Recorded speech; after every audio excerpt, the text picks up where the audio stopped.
Today I would like to speak about commandment number 4. Remember the Sabbath day to keep it holy. 6 days shall you labor and do all your work. But the 7th day is the Shabbat to the Lord your God. In it you shall not do any manner of work, neither you, nor your son, nor your daughter, nor your manservant, nor your maidservant, nor your cattle, nor your stranger that is within your gates. For in 6 days the Lord made heaven and earth, the sea and all that is in them, and rested on the 7th day. Therefore the Lord blessed the Sabbath day and hallowed it. The 4th commandment about the Shabbat, when taken together with the 5th, honor your father and mother, which I'll discuss in a later video, are called the hinge between the first 3 and the last 5 commandments. The first 3 deal with our relationship with the one and only Creator, and the last 5 show us how to treat our neighbor. But these 2 in the middle are specifically for us. When we were given these commandments, we had just been slaves, after having been held captive under the harsh conditions in the foreign nation of Egypt for the last of the 70 years we were there.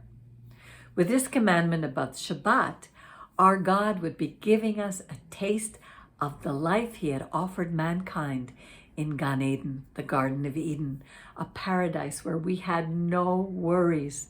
Everything was provided for us. We could trust that we were being taken care of. We can have the very same thing now when we take 1 day a week and we let all our worries go. We can change our focus from our daily lives and place it upon the Creator of all things. That is the essence of Shabbat. We lost it when Adam and Eve disobeyed the one commandment they were given, where it says, do not eat of the do not eat of the fruit of the tree of knowledge of good and evil, for on that day you will die. And we lose that shalom today whenever we don't give the Shabbat its special place in our lives. The ancient Israelites had forgotten what it was like to make their own choices, to decide for themselves how to spend their time. Their slave masters did that for them. They had to work 7 days a week with no Shabbat rest. They had known the Sabbath because it was handed down to them by their forefathers, Abraham, Isaac, and Jacob, but no longer did they have that option. And maybe they had stopped caring about it. It's easy to forget the Sabbath when we live in a foreign nation. It's also easy to believe that any day of the week can be a day of rest. So what makes this day different from any other day? We live in a country where most people think of Sunday as a day of rest. Well, humans can do whatever they want. But when we change the Word of God, there are consequences whether we realize it or not. Shabbat is far more than a simple day of rest.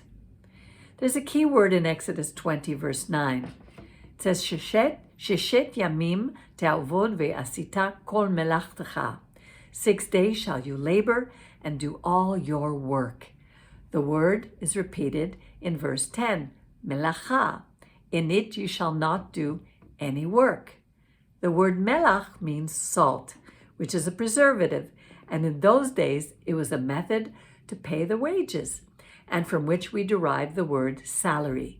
We are not to work for a salary on the 7th day. Not us, not our children, not our servants, and not the foreigner among us. In other words, there is no Shabbos Goy. That means we are to close our businesses on that day and not allow the Gentile employees to work while we take the day off. We're not to sell our chametz, our leaven, to the Gentile neighbor on the Shabbat of Pesach. Shabbat, the 7th day of the week, encompasses all the other 7 holidays that the Creator set down for us in Genesis 1:14, where they are called Moedim, seasons. They are for us to celebrate together with the stranger among us, as we read in Bamidbar, Numbers 15.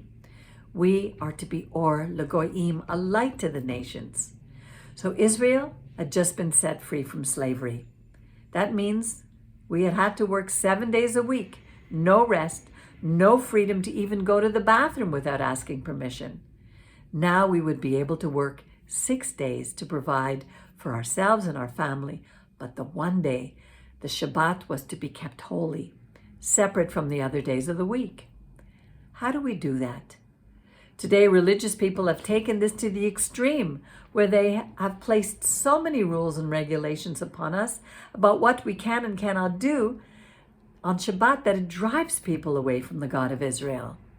Rabbi Yeshua fought with the Pharisees and Sadducees of his day about this very thing.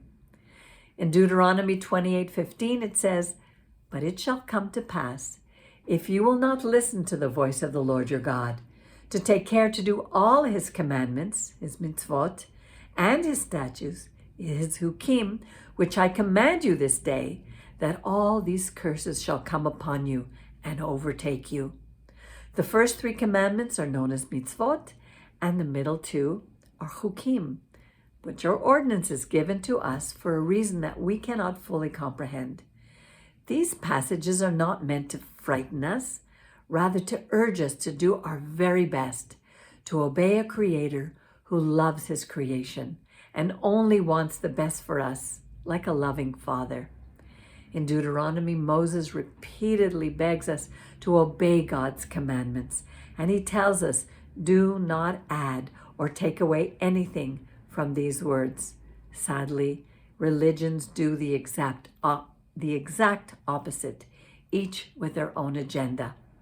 But for those of us who wonder why the world is in such a mess and would like to do our part in repairing it, it won't be fixed with Band-Aid remedies.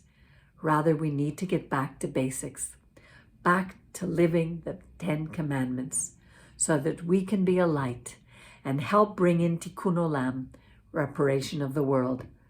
Let's begin by learning to have a reverence for the Shabbat, and let's ask our God to help us to do that very thing, to be obedient.